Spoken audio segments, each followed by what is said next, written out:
in Mago Reddit. Today's story is... My sister received the entire family inheritance while I was ignored, until my grandfather did something unexpected that changed our destiny forever. That evening, I visited my parents' home with a feeling of anguish twisting inside me. Everyone had turned out for this unusual family gathering, showing off their best clothes and making polite conversation that sounded artificial. The reason? My parents had suggested a conversation about the future of their personal assets, a topic that had been avoided for years. My expectations were low. Experience told me that I would leave feeling marginalized once again. My sister Tanya already shone in the spotlight, absorbing praise from all sides. Her smug expression suggested that she had secrets that the rest of us were unaware of. As I watched her, I felt that familiar pang of invisibility. She was always the favorite, spoiled, and celebrated no matter what. For my part, I learned early on that only hard work and self-reliance would sustain me. After lengthy formalities, just as I was considering sneaking out, Dad tapped his glass for attention. Mom stood by him, beaming with an emotion that immediately put me on alert. They began their statement with flourishes about family legacies and how much they valued our bloodline's future. I listened, tensing up progressively. Then the bombshell. They would hand over all their property to Tanya, without reserving even a minimal portion for me. A buzzing noise invaded my ears as I processed their justifications. Dad argued that Tanya needed more support because she was the youngest, as if that made it impossible for her to support herself. Mom intervened, praising my sister's supposed future plans and how the property would help her to materialize them. As an afterthought, they explained to me that they considered me independent enough to do without help. Dad even suggested that I should try harder to succeed, ignoring my years of dedication. The space seemed to narrow around me. With a trembling voice, I asked why they considered their decision fair. Dad dismissed my concerns with a condescending smile, saying that they were not about fairness, but about family welfare. Tanya predictably made matters worse with scathing comments about how I deserved this for my grand plans and how I didn't need the burden of managing property.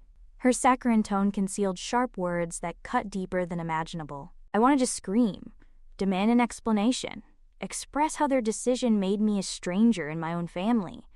But what was the point? They had made up their minds, and no amount of arguing would change my new marginalization. The others looked on in uncomfortable silence, clearly disturbed but reluctant to intervene. I caught compassionate glances from distant relatives, but no one spoke. I sat there, stunned and humiliated, while my parents and Tanya gloated with pleasure. The room was submerged in the awkward silence typical after an unexpected outburst. I was still processing my father's announcement. Tanya, in front of me, radiated triumphant arrogance etched on every feature.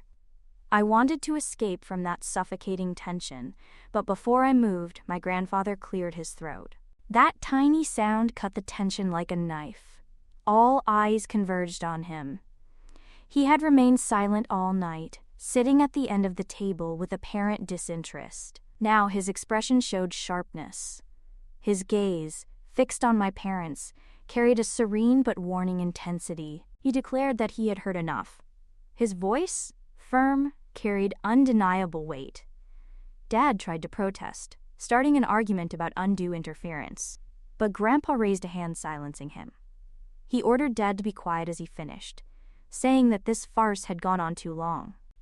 A confused murmur arose when he put his hand in his pocket and took out his checkbook.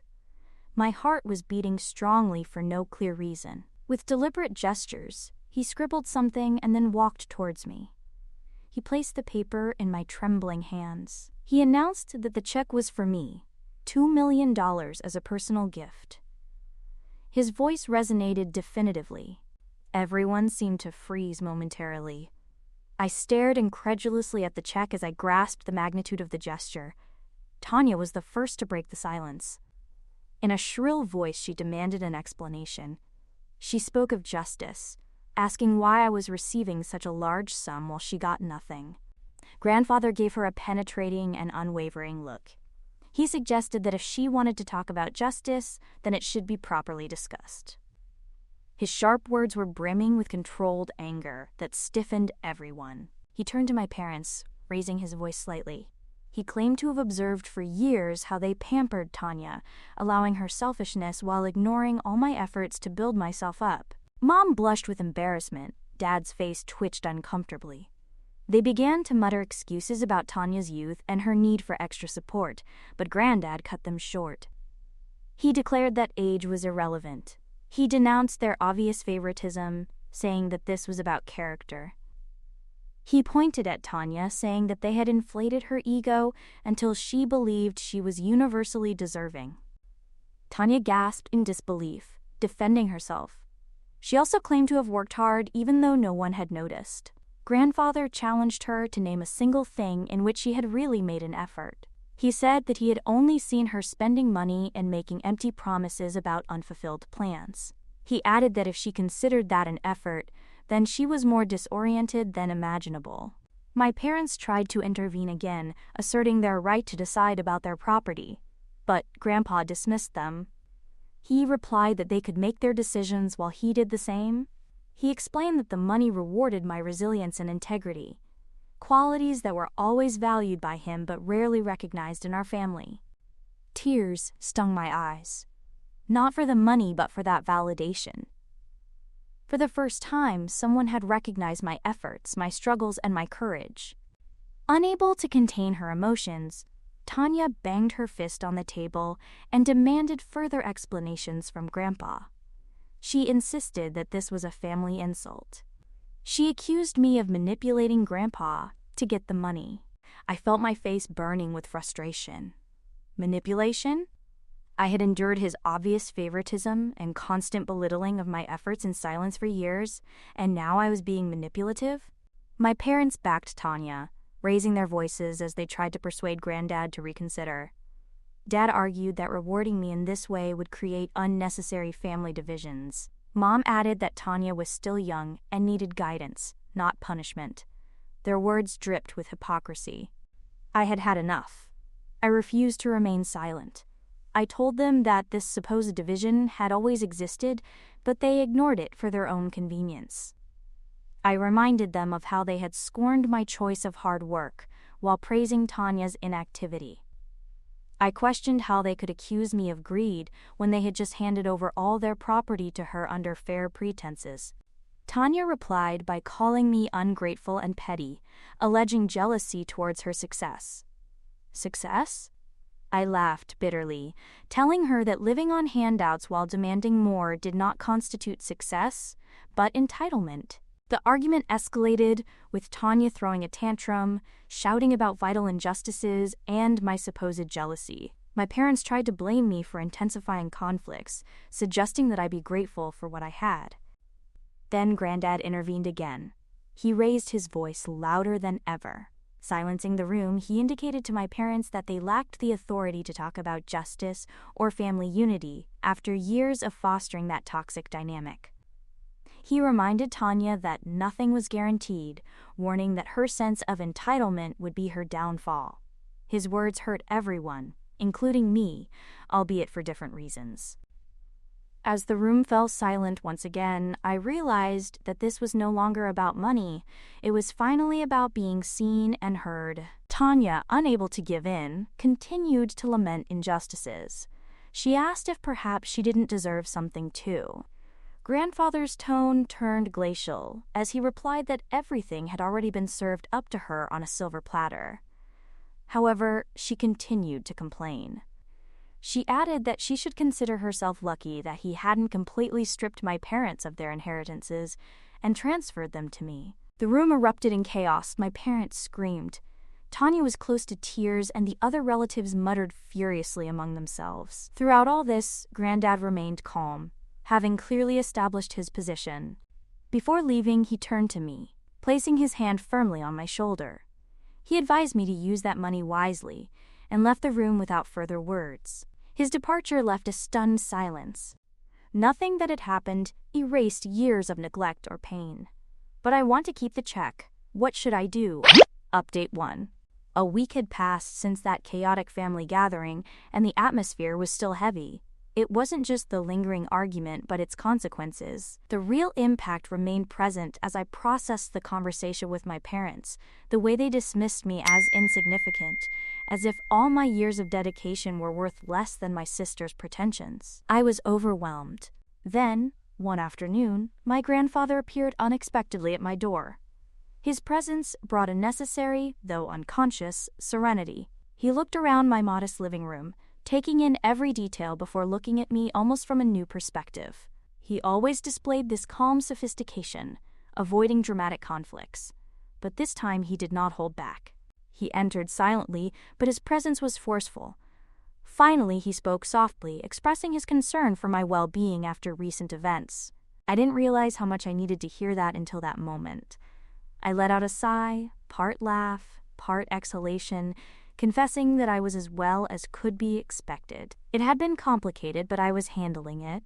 I avoided burdening him by being brief, without delving into the lingering pain. He did not insist, nodding in understanding. Then he looked at me seriously and said that he should have intervened earlier to denounce the differential treatment of my parents, how they always praised my sister while ignoring my efforts. It was difficult to listen to him, even though his words sounded sincere. I made it clear to him that I never expected him to intervene because I had always known how they behaved. I had accepted the situation even though it hurt, especially now, seeing how little they valued me. Grandfather nodded again with a kind expression. He said that I should never allow them to define my worth, that I fully deserved what I had received. Then he calmly suggested giving up the search for their approval.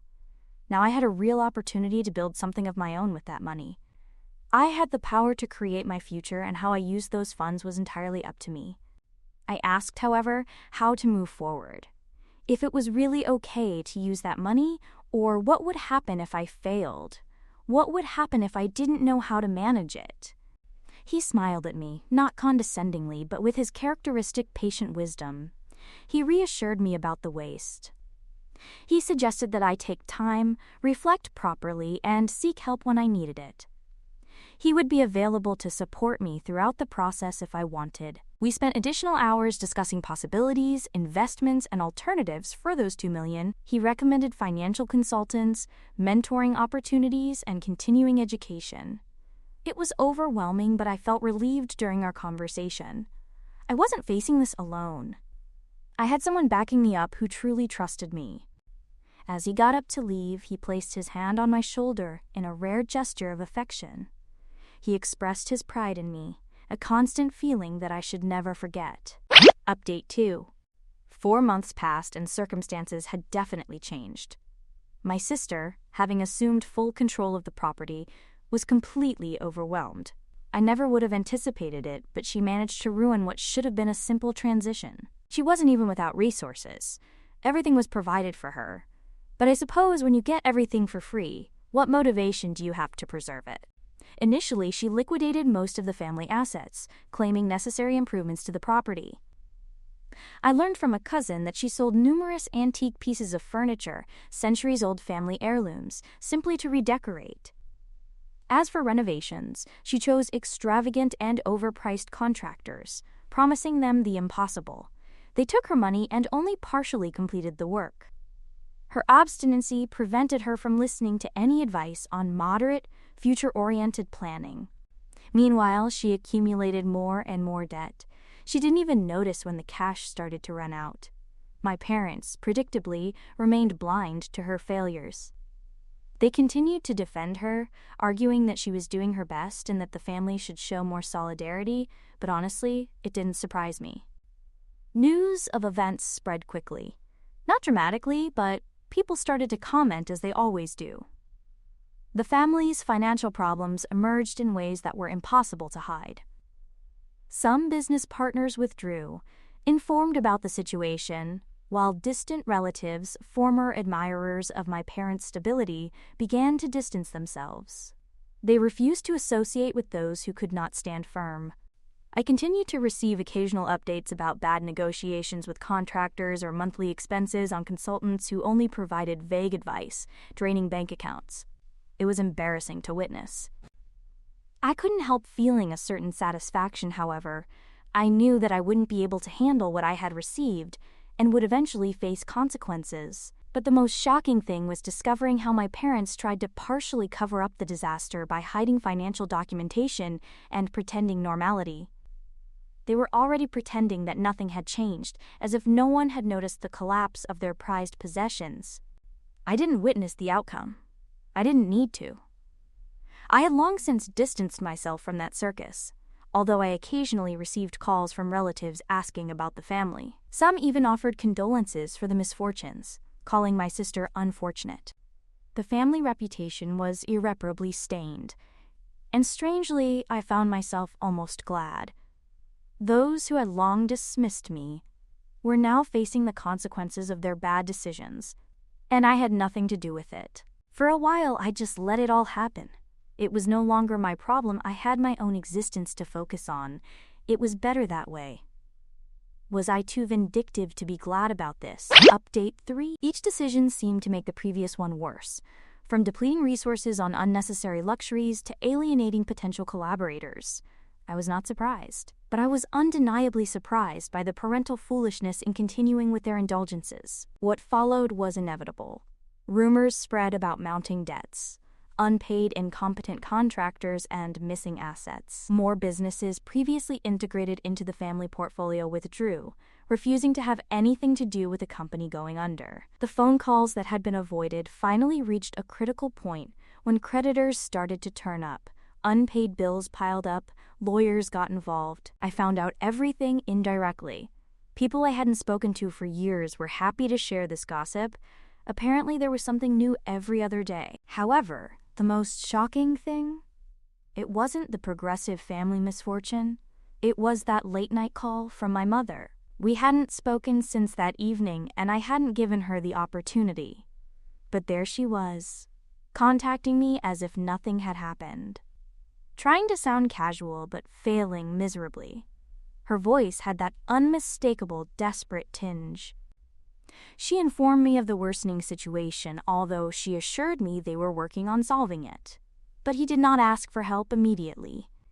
Initially, he made indirect pleas about his restorative efforts. He did not need to elaborate. They were obviously on the verge of losing everything. Then he changed his tone, predictably. He shifted the blame as usual. He tried to justify his surprise at the consequences of his own decisions. "You know, we always thought you would support us," he said, almost trying to make me feel guilty. I remained silent for a long time, waiting for her to reveal her intentions. Eventually she asked, not very subtly, if I could help. There was a catch, obviously. She didn't use please or acknowledge that this whole disaster was the result of their bad choices. No, she hinted that now I owed them something. "You have money, don't you? Maybe you could help out as a family." I was furious, but I held back. I simply hung up, preferring to avoid nonsense. I remembered perfectly her words about working hard to earn my success. I didn't forget how my mother easily dismissed me, how my sister celebrated her undeserved victory. Then, predictably, my sister called. I didn't answer. Her voicemail was similar, but with manipulative overtones. She began by apologizing, claiming stress and mistakes. She described the deteriorating situation, begging me to intervene and save the family, pointing out my responsibility as an older sister. She even admitted that the property was beyond her management capacity, confessing to being unprepared and suggesting that my help could solve everything. She was practically begging for new funding. I listened to his message in full. Desperation permeated every word.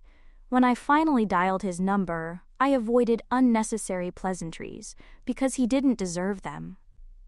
I remained calm, even though my displeasure was unmistakable, when I asked him if he really expected my help after what had happened. Did he genuinely believe I would fix everything? He stammered, trying to manipulate me sentimentally as always, but I was done with that nonsense. He had only squandered everything he had received. And now he was asking for my rescue. I reminded him of his derogatory words, which remained deeply engraved. He told me to work harder because I didn't deserve anything for free. Now it was his turn to apply that advice. And I rubbed it in. He tried to interrupt, but I wouldn't allow evasions. I explained that I had worked all my life to reach my current position. I never received help fighting continuously against his selfishness, pretensions, and demands from a family lacking resources. Now, in the face of the collapse, did he think that would solve his problems?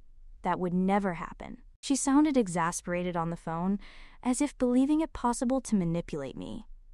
She mentioned how she had idle funds, as if to imply some kind of obligation. I interrupted her, expressing exactly what I was thinking. "Do you think that implies a debt to you?" I asked. "I am not your backup plan. I don't owe you anything, definitely not my success." I could almost sense her frustration, but she hadn't finished. I clarified my decision made some time ago, and, contrary to her, I would not perpetually repeat identical mistakes. I hung up without another word, unable to sympathize with her. The calls continued to come in. Mother, sister, even distant relatives sharing identical stories, excuses, and desperate pleas. They were all looking to shift the blame for their failures, but no one would get anything from me. I no longer answered calls unnecessarily. In the end, they wouldn't get a penny, absolutely nothing, and I didn't feel the slightest bit guilty. Update 4. The room was filled with tension. Everyone sat nervously, exchanging uncomfortable looks. The dust had remained suspended since the last meeting. The family was still reeling as a result. My parents pleaded for days, playing the part of repentant victims begging for forgiveness. But their words sounded perpetually empty. Just when I found the sound of their pleas unbearable, my grandfather called a family meeting. He remained oblivious to the chaos that followed that dinner. He preferred to observe silently. Now it was his turn to speak. I watched my parents, still disheveled after recent difficulties. I knew that this conversation would be collectively unforgettable. My sister also attended, her face blushing shamefully, her restless eyes trying to manipulate opinions with their gaze. Granddad took center stage, tall and imposing as ever. His penetrating eyes cut through the tension. Silently, he took his place as president, his usual serene demeanor replaced by a cold and determined attitude. I took my place in front of him, unsure of what to expect. I had learned that nothing was simple in the family. Granddad began by breaking that uncomfortable silence. He calmly said that surely everyone was questioning the motives behind the meeting. Then he added that the time was right to resolve matters. Temporary excuses had expired. My sister changed position, crossing her arms defensively, preparing to confront. My parents exchanged nervous glances. Grandfather went on to make a long observation about foolish parental decisions and unexpected disappointment towards my sister. He confessed to prolonged indulgent passivity, but would now change radically. The words floated heavily, stinging. I held my breath, uncertain about future developments. Grandfather's voice strengthened, announcing testamentary modifications. Rising slowly, he directed a sharp paternal gaze informing of hereditary revocation. The words had an impact, causing an environmental paralysis. Mother turned pale, while father was left speechless with a gaping mouth. Her surprise was transparent. Her sister's expression was one of disbelief. Her half-open mouth alternated between grandfather and parents. She was anticipating important news without imagining such a development. Grandfather's statement reverberated silently. My sister, unable to remain composed, gasped in amazement before protesting, asking how she could implement such a decision. She demanded justification, pleading innocence. Grandfather replied immediately, interrupting her. He claimed pretentious vital behavior, believing he deserved everything while parents encouraged selfishness. He went on to explain climatic creation, where he constantly demonstrated worthwhile indulging his siblings' whims. Addressing them paternally, eyes narrowed angrily. No one benefited, he said, his voice low and cutting. They disabled one daughter through favoritism, preparing another to fail through selfishness. Now billing arrives. Mother wiped tears with a handkerchief, although not exclusively sad ones. They contained shame. Father clasped his hands on the table, white knuckles seeking verbal defenses, but grandfather prevented interventions. His gaze swept around the room sharply. My sister trembled visibly, her face humiliatingly red. She searched desperately for rebuttals, nullifying grandfather's statements, but words escaped her. She remained dumbfounded and silent. Her gaze shifted incredulously from grandfather to me in a conversational transformation. My parents tried to apologize tremblingly. My tearful mother whispered regret, never intending to belittle. My father, exceptionally weakened, murmured limiting intentions. But the apologies sounded hollow, and implicit malevolence was perceived. They were simply seeking to regain control over self-generated situations. Everyone understood that they were avoiding taking sides and thus avoiding future probate exclusions. 2 days later, I received a message, the last attempt at financial access. They apologized again, expressing regret for their behavior and asking for forgiveness. But it was unnecessary. The words no longer had their former potential weight. I forgave them but prevented present or future vital re-entries. I only wanted to release prolonged bitterness by running towards future secured through my grandfather.